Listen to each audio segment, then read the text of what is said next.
दोस्तों, सोचिए, दुनिया का सबसे बड़ा मंच और अचानक ऐसा मंजर जिसने भागार को सन्नाटे में डाल दिया। संयुक्त राष्ट्र की उस बैठक में जो दृश्य सामने आया, उसने हर देश का ध्यान अपनी ओर खींच लिया। एक ओर तुर्की का प्रतिनिधि और दूसरी ओर भारत के विदेश मंत्री एस जयशंकर। सवाल था, आखिर टकराव किस मुद्दे पर भड़क उठा? असल खेल तो कश्मीर के नाम पर शुरू हुआ, लेकिन कहानी यहीं नहीं थमी। पाकिस्तान को सहारा देने के लिए सऊदी अरब भी खुलकर सामने आ गया। तुर्की ने तो यहां तक कह दिया कि भारत वीटो पावर का हकदार नहीं है। लेकिन असली मोड़ इसके बाद आया, जब जयशंकर ने ऐसा जवाब दिया जिसने पूरे हॉल को खामोश कर दिया। न्यूयॉर्क की उस शाम उन्होंने ऐसी कूटनीति दिखाई कि विरोधियों की सारी चालें नाकाम हो गईं। सोचिए, महज 48 घंटे में 12 देशों के विदेश मंत्रियों को अपने पक्ष में कर लेना, ये कोई मामूली दांव नहीं था। अब सवाल यही है, क्या तुर्की और सऊदी की ये चाल भारत के लिए नई मुश्किल बनेगी, या जयशंकर का जवाब ही पूरा खेल पलट देगा? पूरी डेवलपमेंट क्या है, जानेंगे इस वीडियो में। लेकिन उससे पहले इस वीडियो को लाइक करें और चैनल को सब्सक्राइब जरूर करें।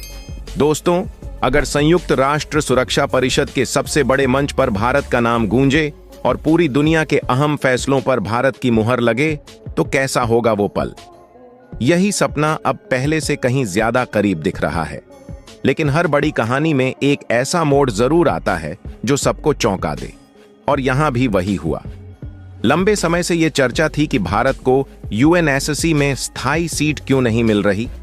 सब कुछ लगभग शांत था, लेकिन अचानक इस बहस में धमाका हुआ, और चौंकाने वाली बात यह थी कि यह धमाका किसी और ने नहीं, बल्कि संयुक्त राष्ट्र के महासचिव एंटोनियो गुटेरेस ने किया।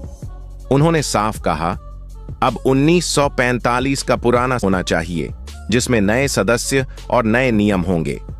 उनके इशारों में साफ झलक रहा था कि भारत जैसे देशों को अब वीटो पावर मिलनी ही चाहिए। जैसे ही यह बयान सामने आया, दुनिया भर में हलचल मच गई। यूएन महासचिव के प्रवक्ता ने भी इस विचार को दोहराया, जिससे साफ हो गया कि अब संयुक्त राष्ट्र का शीर्ष नेतृत्व भारत के साथ खड़ा है। लेकिन कहते हैं ना, जहां तालियां बजती हैं वहीं कहीं ना कहीं विरोध की आवाज भी उठती है। और इस बार वो आवाज बनी तुर्की। भारत की स्थायी सदस्यता की चर्चा जैसे ही तेज हुई, तुर्की ने विरोध की राह पकड़ ली। राष्ट्रपति एर्दोगन ने 80वें सत्र में अपने भाषण के दौरान अचानक कश्मीर का मुद्दा उठा दिया। उनका ये कदम साफ तौर पर पाकिस्तान को खुश करने की कोशिश थी। दिलचस्प ये है कि पिछले साल एर्दोगन ने इस मामले में चुप्पी साध ली थी, लेकिन इस बार उन्होंने खुलकर भारत को घेरने की कोशिश की। इसके बाद तुर्की के प्रतिनिधि खड़े हुए और भारत पर एक के बाद एक आरोप जड़ने लगे। पहला, भारत अल्पसंख्यकों पर अत्याचार करता है।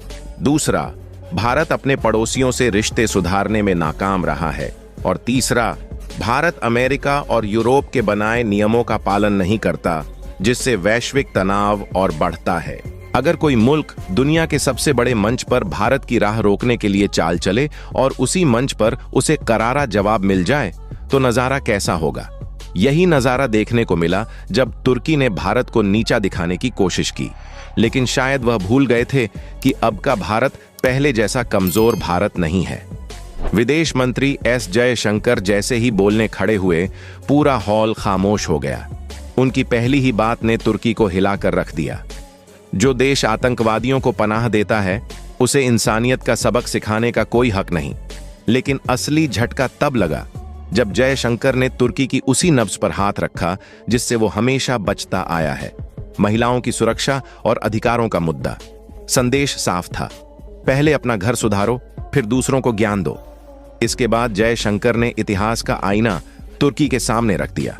अर्मेनियाई, ग्रीक और ईसाई समुदायों पर हुए अत्याचारों की याद दिलाकर। उनकी ये तुलना इतनी तीखी थी कि तुर्की के सारे आरोप उसी पल ढह गए। अंत में उन्होंने साफ कहा, यूएन में प्रतिनिधि का काम सच बोलना है, न कि झूठ फैलाना। दोस्तों, यही है नए भारत की पहचान। अब भारत चुप नहीं रहता, बल्कि सामने वाले को उसी की भाषा में जवाब देता है। जयशंकर के इन जवाबों ने साफ कर दिया कि कोई भी मुल्क भारत को हल्के में लेने की भूल अब नहीं कर सकता। लेकिन कहानी यहीं खत्म नहीं हुई। न्यूयॉर्क पहुंचे जयशंकर केवल भाषण देने नहीं आए थे। सिर्फ 2 दिनों में उन्होंने 12 देशों के विदेश मंत्रियों से अलग अलग मुलाकात की। अमेरिका, नीदरलैंड्स, सिंगापुर से लेकर श्रीलंका और मालदीव तक। इतना ही नहीं, उन्होंने यूरोपियन यूनियन और ग्लोबल साउथ के 25 से ज्यादा देशों के साथ 2 अहम बैठकें भी कीं। और ये तो बस शुरुआत थी। आने वाले दिनों में ये आंकड़ा 30 से भी आगे निकलने वाला है। साफ संकेत था कि भारत की कूटनीति अब नए मुकाम पर पहुंच चुकी है। लेकिन तभी आया वो पल जिसने सबको चौंका दिया। कश्मीर पर सऊदी अरब का रुख, जिसने पूरी कहानी को अचानक नया मोड़ दे दिया। दोस्तों, वही पुराना खेल फिर से यूएन के मंच पर सामने आया। पाकिस्तान ने कश्मीर का मुद्दा उठाकर वही पुराना राग फिर छेड़ दिया। लेकिन इस बार सबसे चौंकाने वाली बात यह थी कि उसके साथ खड़ा था वही मुल्क जिसे भारत हमेशा अपना करीबी मानता आया है, सऊदी अरब।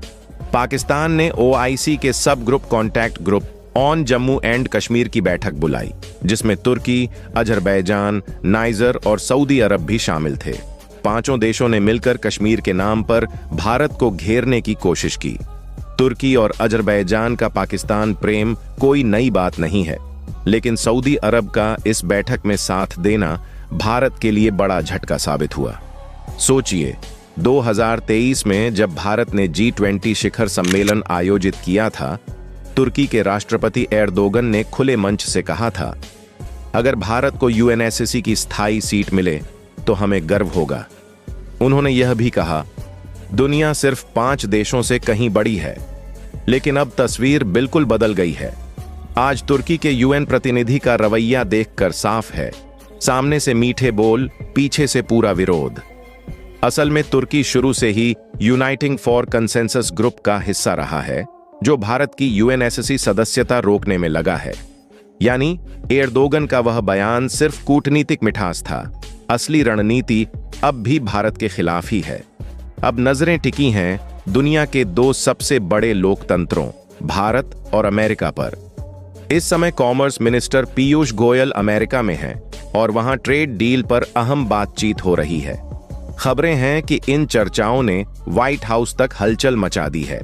अमेरिकी अधिकारियों को पीयूष गोयल के साथ हुई बातचीत इतनी प्रभावशाली लगी कि अब अमेरिकी राष्ट्रपति डोनाल्ड ट्रंप के भारत दौरे के संकेत भी मिलने लगे हैं। रिपोर्ट्स के मुताबिक ट्रंप इस साल के अंत तक भारत में होने वाली क्वाड समिट में शामिल हो सकते हैं। हालांकि